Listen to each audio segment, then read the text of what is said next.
paz do amigo e mestre Jesus se faça presente em nossos corações. Amém. O tema que a gente trouxe para vocês, desigualdades sociais, é um tema bem em voga atualmente, bem atual. E a gente que já caminha algum tempo no Espiritismo, a gente sabe que todos nós somos criados simples e ignorantes. Que não existe uma distinção feita por Deus para nós. O único objetivo comum de todos nós, como bem disse o Juarez na oração, é a perfeição. Então, se Deus não criou as desigualdades sociais, quem criou essas desigualdades? Quem trouxe isso? Então, daí a gente vai se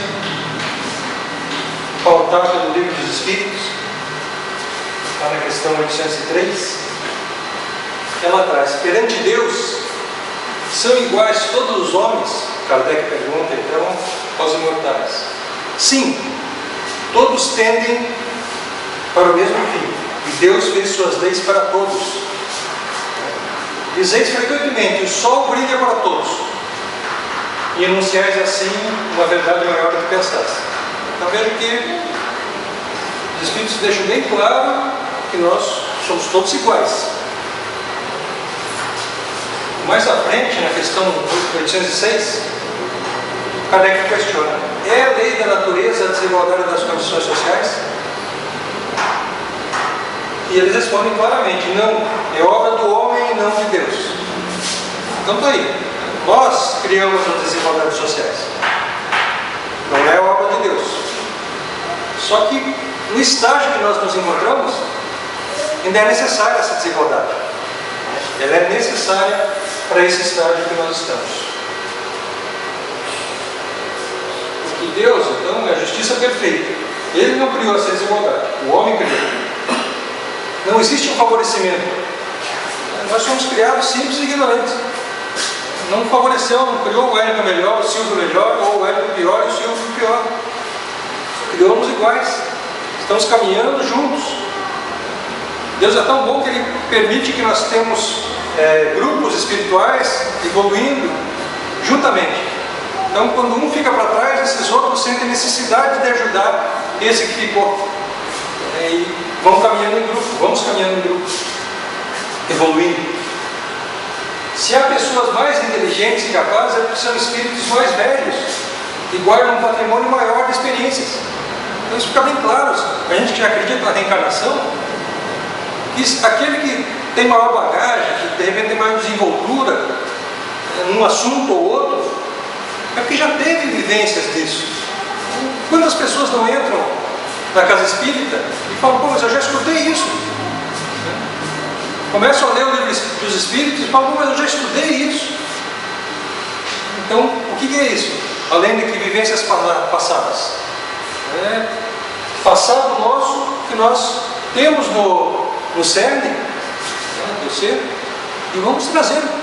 O Espírito traz essa bagagem e a gente vai usando aos poucos, enquanto vai precisando dela.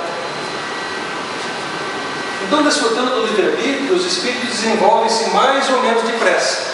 Então, essa velocidade do desenvolvimento depende de cada um de nós. E nós temos que chegar à perfeição. Esse é o objetivo. Agora, se eu vou fazendo zigue-zague, o problema é meu.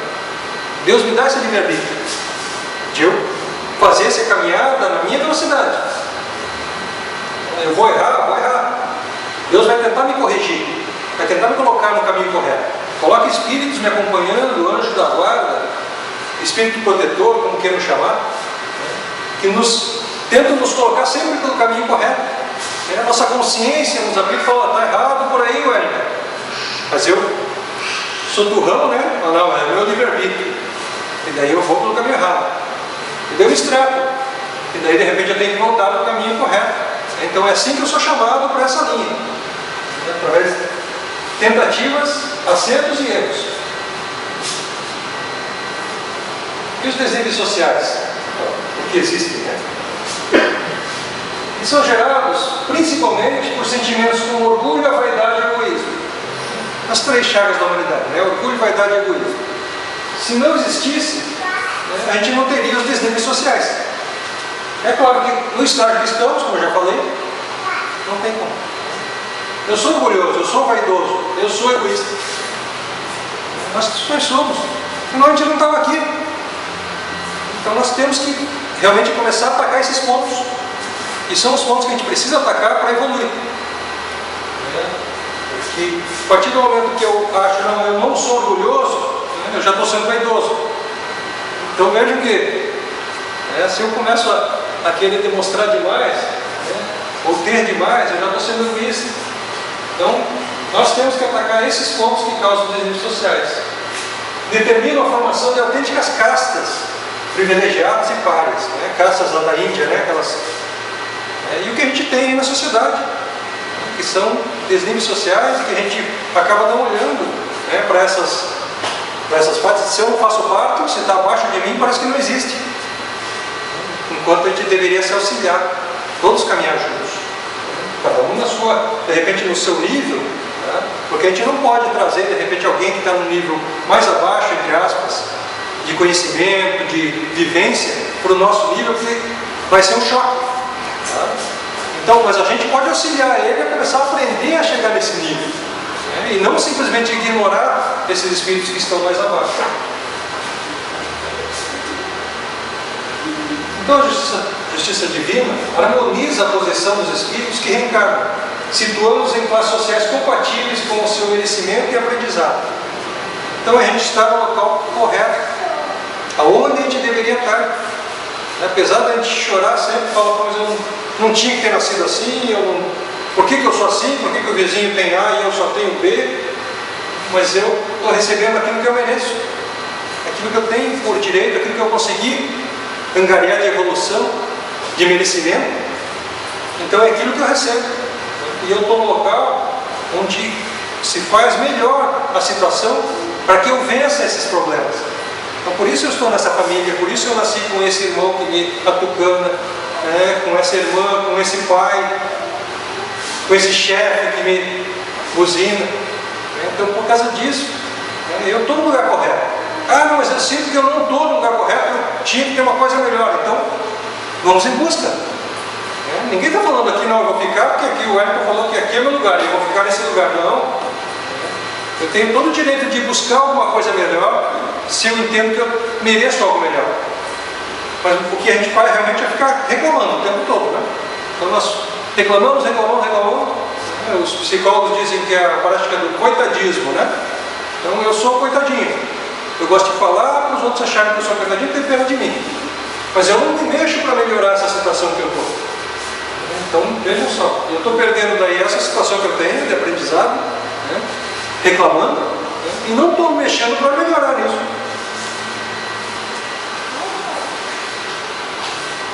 Daí a gente, quando fala de desenho social, a gente já lembra das teorias socialistas, Não tem como falar disso sem falar das teorias. Então essas teorias, elas pretendem um nivelamento social. Ninguém tão rico nem tão pobre. Isso está lá na China, Cuba, antiga Rússia, que agora virou capitalista. E é isso que elas pretendiam, que as riquezas geradas pelo trabalho sejam propriedade comum, distribuídas de forma igual à coletividade. Então vejam que é muito bonito, mas é um ideal utópico. No momento que a gente se encontra, não tem como nós pegarmos essa riqueza e dividirmos de forma igual aqui. Se a gente fizer isso aqui nesse salão agora, e daqui uma semana a gente se reunir, um vai ter mais, outro vai ter menos. Porque é do nosso feitio, é do nosso momento. Então não tem como essa distribuição ser igual. É o ideal utópico no estágio em que se encontra a humanidade. Não tem, é uma utopia realmente. Porque Marx ele colocou que o socialismo seria o trabalho do homem para o homem. Só que daí, com toda esse estágio que nós nos encontramos, no estágio que nós nos encontramos, isso não se faz possível. Então daí o que ocorre? O homem acaba trabalhando para o Estado, porque forma-se um grupo que toma poder e que daí pega essa riqueza e distribui de acordo, só que eles formam uma casta maior. Então a gente tira o rico dessa casta e coloca aquele que está dominando o poder. A realidade terrena, então, esse planeta habitado por espíritos em diferentes estágios de evolução, os mais capazes não tardariam em desfazer o equilíbrio artificial. Então, por mais que a gente queira, aqueles que têm mais capacidade iam fazer esse equilíbrio mudar de novo. Não adianta a gente distribuir tudo igual.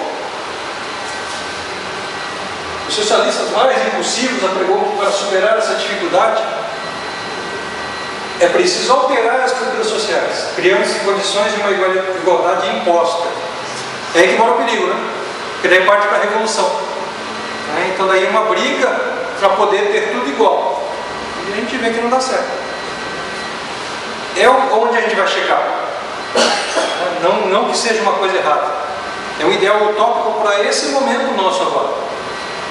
Nós vamos chegar sim a isso. Mas para que a gente chegue a isso, a gente precisa de uma mudança urgente. Está batendo a nossa volta há muito tempo. É preciso mudar não as estruturas sociais, e sim o homem, libertando-o daquela que é a pior de todas as misérias, a miséria moral, representada por suas tendências inferiores a situá-lo por eterna indigente na alegria e da paz. Então, a gente tem que atacar o homem realmente. Cada um de nós, isso está dentro da gente. Essa mudança tem que partir da gente, não de fora. Não é a sociedade que tem que mudar, nós temos que mudar. A gente mudando, a gente muda a sociedade. É aquela historinha do pai que quer se livrar da criança e dá um quebra-cabeça do mapa mundi de 1000 peças para a criança para montar. E a criança em 15 minutos fala: pai, acabei. Pai, pô, como acabou? Você montou o mapa mundi? Montei, só que não dá para ver porque a parte de trás tinha um homem. Eu montei o homem, é mais fácil montar o homem do que o mundo. Então veja, é essa a correlação. É mais fácil se a gente mudar o homem, se a gente consertar o homem, a gente vai estar arrumando o mundo. Então não vamos ter essa pretensão de mudar a sociedade, vamos mudar cada um assim. Vamos começar essa mudança. E como que a gente vai conseguir isso? Essa igualdade? Pela violência, obrigando o rico a dar parte do que possui ao pobre? Será que funciona isso? A gente já viu que não funciona. Isso apenas agrava o mal. Ninguém pode obrigar a ser fraterno. Vocês não conseguem fazer isso. Ninguém consegue me dizer: não, o Wellington vai lá, abre o teu guarda-roupa e doa essa roupa aqui que você não usa faz 3 anos. Não vou conseguir. Eu vou ficar bravo com alguém que fez isso. Nós somos apegados às coisas. Então ninguém consegue me obrigar a ser fraterno. Tem que partir de mim. E a partir do momento que eu consigo daí abrir meu guarda-roupa e entregar uma pecinha, daí eu vejo: pô, mas é fácil, isso me causa um bem, me causa uma coisa boa. Eu estou doando uma coisa que eu não usava, nem gostava, mas não queria dar, estava lá. E eu, daí com pequenos gestos, eu começo a abrir essa porta, eu começo a ser fraterno daí. E ninguém me obrigou a isso. Que enquanto me obrigarem, eu não vou abrir meu guarda-roupa. E é um exemplo só, né? Eu sou forçado a dividir o que tenho e converter-me em insatisfeito. Um rebelde em potencial, acumulando ressentimento e mágoa que transformarão em novos desajuste. Então, é isso que eu vou acumular. Aí eu até posso abrir lá e entregar, mas eu vou ficar bravo com quem fez isso. E quando eu puder, eu vou fazer assim: agora vai estar na hora, até o guarda-roupa ali, tem que dar aquilo ali. E daí eu vou forçar a pessoa a ter uma. Veja como a gente acaba fazendo isso mesmo. E como seria essa transformação autêntica, verdadeira? Deve representar uma decisão da consciência e não uma imposição da força. Eu tenho que querer. A partir de mim. Não vai ser dos outros, ninguém vai me forçar a fazer alguma coisa que eu não queira fazer. Eu tenho. Minha consciência vai dizer: não, eu tenho que fazer isso. É bom para mim. E eu vou estar abrindo daí meu coração e fazendo para os outros. Então é só um início. Parece que é aquele novelinho, assim, que você tem que puxar a pontinha. Na hora que você começa a puxar a pontinha, você vê que é fácil de puxar. E parece que cria mais ainda, cada vez que você puxa, tem mais para dar. É essa fraternidade que a gente busca. Que é tão difícil de tirar. é repartir de dentro para fora e não de fora para dentro. Então não adianta a gente vir com teorias de melhorar o mundo através do exterior. Eu tenho que mudar o homem realmente. Eu tenho que mudar a mim. Espontaneamente ensaiando o desprendimento. Com essa espontaneidade. É aos pouquinhos. É uma coisa que vai contagiando, vai melhorando. E você vai aumentando isso aos poucos. Eu só tenho um caminho para isso. Não é difícil não, o caminho é único. O único caminho autêntico, sem enganos, é o da educação, e começa na infância. Começa desde pequeno. Nós temos uma educação, vamos dizer, que vem, a gente fala assim, mas meu pai me criou assim, agora vou fazer diferente, a gente faz igualzinho. A gente não muda assim tão rápido isso.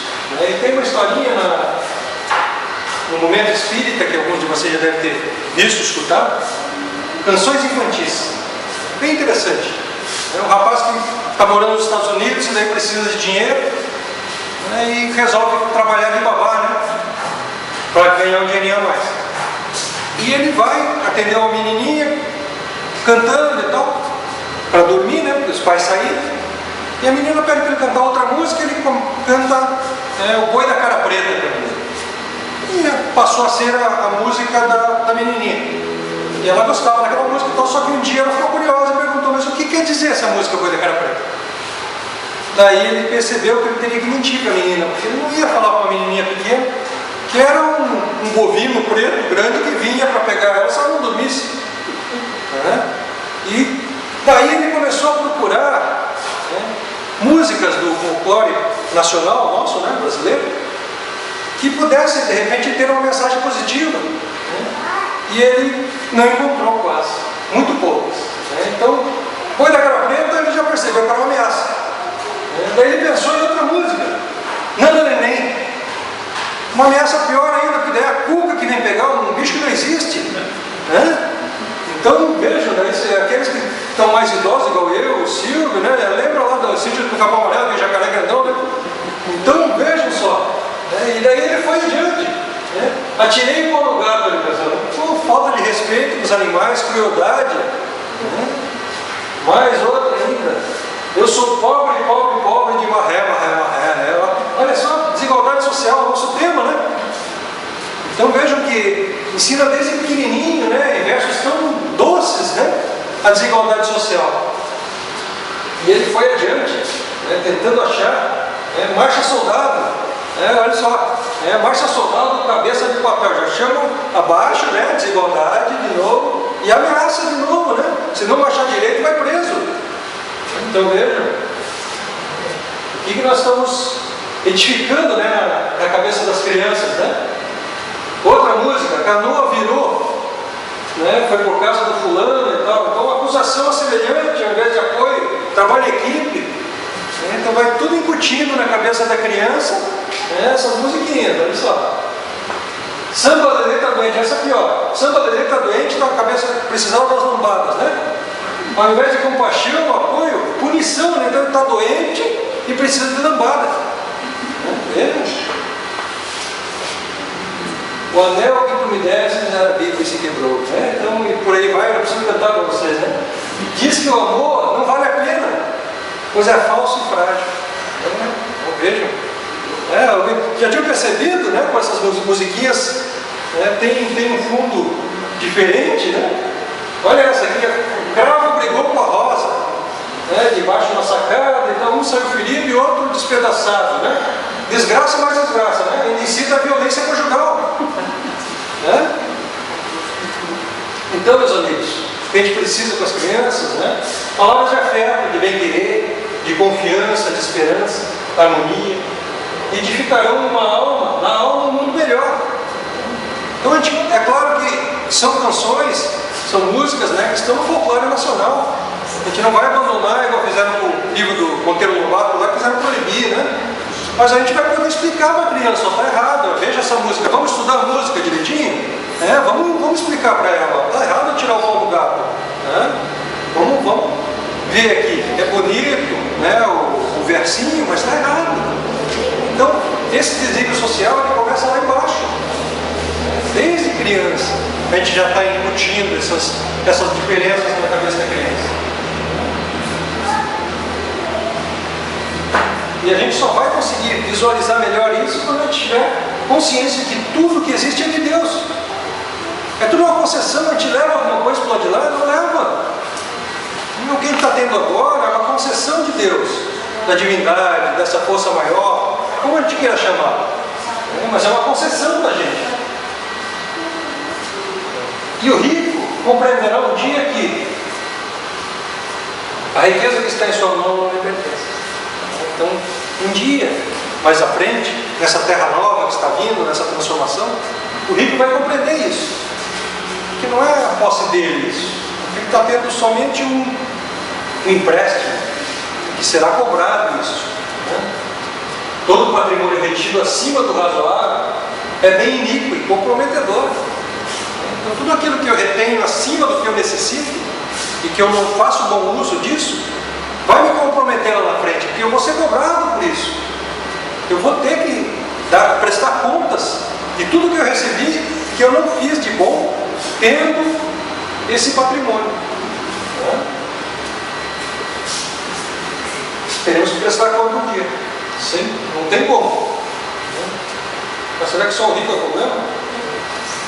Existe um imperativo de experiência e resgate também. Então o pobre deve admitir conscientemente que a sua posição social não é decorrência de mero acaso do nascimento. Então o pobre também tem que ver que nós estamos na nossa posição, como eu já falei, o que é necessário. Então, muitas vezes a gente fica reclamando também, e não vai em busca disso, né? Então o pobre também tem que admitir, aquele que está menos aquinhoado, tem que admitir que ele está naquela posição por uma necessidade. Muitas vezes até porque já fez uso numa outra encarnação de uma soma que não soube aproveitar essa oportunidade. E agora vem sem ela, para que dá valor a isso. Isso tudo é a dinâmica da reencarnação. Compõe o quadro de cada existência segundo as necessidades do espírito. Então, cada existência é correta. Eu sou aquilo que eu fui ontem. Eu só vou conseguir ser amanhã aquilo que eu sou hoje. Não tem outra forma. Eu não vou sair dessa vida agora e me tornar melhor por mágica. Eu tenho que fazer por merecer alguma coisa melhor, senão eu vou estacionar. Eu vou vir igual em condições piores. Eu venho igual, mas em condições piores. Porque eu estou tendo a chance agora de fazer alguma coisa e não estou fazendo, estou reclamando. Então eu venho da mesma forma, eu não vou degradar nunca, eu nunca vou rebaixar aquilo que eu já tenho, o nível que eu estou. Mas eu posso sim vir em condições diferentes, com o mesmo conhecimento, sem problema nenhum. Todos os filhos de Deus dotados de suas potencialidades criadoras. Então todos os filhos de Deus são dotados das potencialidades. Jesus falou isso para a gente: vós sois deuses. Então nós temos a potência, nós temos essa força. Só que é muito fácil a gente acalmar a voz da nossa consciência, e ficarmos tentando ludibriar a nós mesmos. Eu não estou enganando vocês, eu estou enganando a mim mesmo. Por isso essa necessidade de cada um ir buscar essa transformação. Como é que vai ser na nova terra, então? Essa terra que está chegando. Aí sim, nós não teremos mais ricos nem pobres. Então não haverá esse desnível social nessa terra nova que está chegando, nesse mundo de regeneração. Porque dividir os próprios bens em favor da coletividade será a vocação dos mais bem dotados. É uma vocação dele. Aquele que tem mais, ele terá a vocação de dividir. Que para ele não serve ficar com tudo aquilo. Então ele vai conseguir dividir, espalhar através de empregos, através de ações que divida isso. Não vá simplesmente doar para essa pessoa, porque daí você não estaria dando chance daquela pessoa crescer. Você estaria dando para ela. É o que a gente muitas vezes entra em conflito ao analisar o que os governos fazem. De simplesmente dar para o povo, dar isso aqui para o povo ficar quieto. Mas não dá, é aquele negócio de você não dar o peixe, mas você ensinar a pescar. Então vai ser assim, com certeza, essa divisão nesses mundos melhores. A autoafirmação pelo trabalho e pelo aprendizado será a meta dos menos dotados. Então, aquele que, nessa nova terra, aquele que não vem tão aquinhoado, tão cheio de possibilidades, né, de bens, ele não vai aceitar que aquele que tem mais simplesmente dê para ele. Ele vai querer trabalho para poder subir. Veja só, então vai ter a consciência, aquele que tem menos vai ter a consciência de que tem que trabalhar para ter mais. E aquele que tem mais vai ter consciência que aquilo que não lhe é útil, aquilo que lhe é supérfluo, ele possa dividir. E a obtenção do tesouro da sabedoria e da virtude. Então, nós temos que começar a buscar isso. Como que a gente vai buscar isso? Com a educação. Não tem outra forma. Somente o estudo vai nos trazer essa potência, essa força. Se eu não estiver preparado, se eu não tiver bagagem para isso, esse entendimento, não adianta a gente falar para quem está na esquina, sentado no meio do fio, vamos dividir isso aí que você tem aí no bolso. Não vai funcionar. Eu tenho que ter consciência daquilo que eu estou fazendo. Ninguém vai forçar-me a ser evangélico. Eu falei isso. Então a revolução definitiva, definida por Jesus no ensinamento eterno, tudo o que quiseres que os homens nos façam, fazei assim também a eles. Está lá em Mateus. Né? Então, tudo que eu quiser que vocês me façam, eu tenho que fazer para vocês. É claro que essa mudança, ela é de cada um. É interna. Mas a gente vai ter que atingir os outros também. Quando a gente muda os outros também. Então, na realidade, é uma coisa entre todos. É uma coisa de todos. A evolução é nossa. Eu evoluo, mas vocês evoluem também. Porque eu atingo vocês. Contagio. E essa revolução também inspirou, né, a máxima basilar de Kardec: fora da caridade não há salvação. Então, não tem como. E essa caridade inicial começa comigo mesmo. Não é o dinheiro que eu vou dar para aquele que está pedindo. E muitas vezes aquele que vem em nossa direção não está pedindo dinheiro. Mas só que eu já estou preparado com a minha moedinha de R$1 para me livrar dessa pessoa. Então muitas vezes a pessoa só quer saber uma informação, quer saber a hora, quer saber onde fica a rodoviária, onde fica o doutor Leonardo. Mas a gente já puxou a moedinha, né? Parece uma arma, né? Então nós temos que ter isso para a gente, que a primeira caridade que a gente faz é com a gente mesmo. Então vamos mudar para enxergar o mundo de uma forma diferente. Vamos mudar nossos olhos.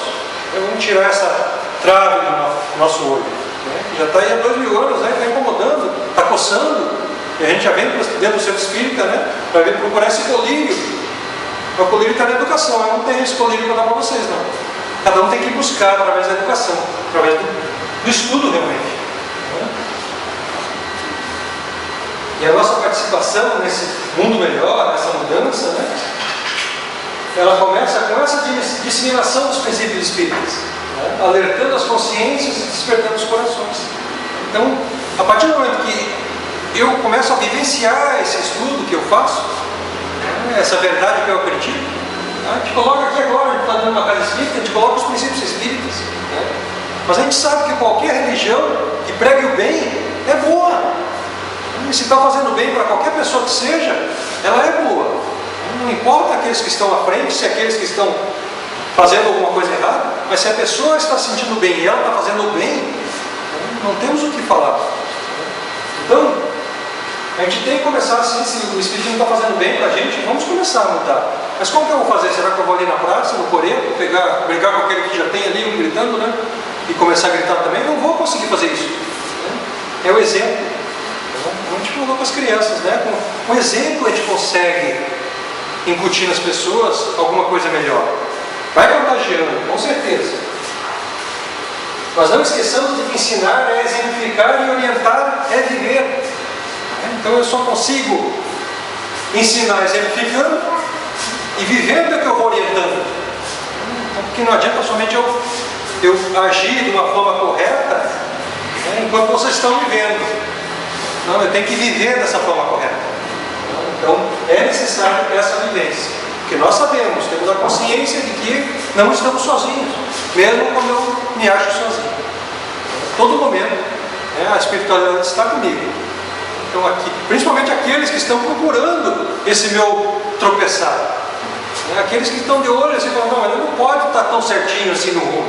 E daí, quando eu estou sozinho, eu penso, agora sim eu posso fazer. E não posso, essa vigilância é 24 horas. Por isso, essencialmente, a melhoria do mundo começará com a educação de nós mesmos. Então, é a caridade inicial, com a gente mesmo. Então, se eu não conseguir trazer esse conhecimento para mim, eu não vou conseguir passar para vocês. Então, eu tenho que acreditar nessa vivência e eu tenho que começar a trabalhar nisso. Então, é a única fórmula que existe. Nós vamos chegar à perfeição. Todos nós vamos ser anjos. Quando? Depende de cada um de nós. A semente já foi plantada há muito tempo atrás. Já vieram vários aí, Isaías, Moisés, Jesus, estão vindo aí toda hora e nos alertando, mas nós não escutamos. Estamos ainda fechados a isso. Então precisamos abrir nossos corações e mentes para que essa educação, que é nossa, e que é trabalho nosso, e que eu não consigo fazer para nenhum de vocês, mas que eu consigo auxiliar, exemplificando, trazendo para vocês essa necessidade, ela é urgente. Precisamos sim começar a fazer. A mensagem é essa. A gente precisa começar a caminhar. Vamos refletir sobre isso e andar juntos, porque sozinhos a gente não consegue nada. Ok? Vamos fazer a nossa oração. Pai nosso, que estais no céu, na luz dos sóis infinitos, Pai de todos os aflitos deste mundo de escassez. Santificado, Senhor, seja o teu nome sublime, que em todo o universo exprime concórdia, ternura, amor. Venha ao nosso coração o teu reino de bondade, de paz, de claridade, na estrada da redenção. Cumpra-se o teu mandamento, que não vacila, não erra, nos céus como em toda a terra, de luta, de sofrimento. Livra-nos de todo o mal, mas dai-nos o pão no caminho, feito na luz, no carinho do pão espiritual. Perdoa-nos, meu Senhor, os débitos tenebrosos de passados escabrosos, de iniquidade e de dor. Auxilia-nos também nos sentimentos cristãos, a amar os nossos irmãos que vivem longe do bem. Com a proteção de Jesus, livra a nossa alma do erro, nesse mundo de desterro distante da vossa luz. E que a nossa ideal igreja seja o altar da caridade, onde se faça a vontade do vosso amor. Que assim seja. Muito obrigado.